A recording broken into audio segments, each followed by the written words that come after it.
gaañi ginnaaw bi Farba Ngom dugalee 31 milliards comme caution Tahirou Sarr tamit dugal na caution wu 419 milliards pour am liberté provisoire kon na ko Sénégal yëpp xamee noonu kii di Tahirou Sarr dugal na 419 milliards pour am li ñuy ooyee bàyyi néggandiku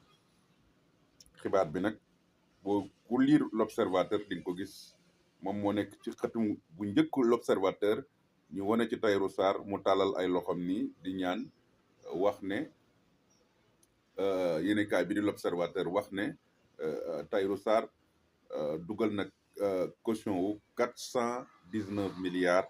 pour am liberté provisoire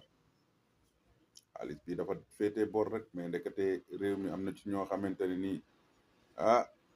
ñu ngi doon noos ci nguur gu njëkk ga de voilà ñu ngi doon noos ci nguur gu njëkk ga bi yoon nag li ñuy déglu mooy ndax caution bi bu ko dugalee dina tax mu am liberté provisoire waaye daal looloo ko sabab li sabab caution bi mooy mu am liberté provisoire kon ginnaaw bi nga xamante ne Farba Ngom dugal na 31 milliards ci fan yi ñu weesu Tahirou Sarr démb dugal na moom ci jëm boppam 419 milliards dem leen ngeen yër yéenekaay bi nga xam ne moo di l'observateur bi nga xam ne moo xamle ne kii di Tahirou Sarr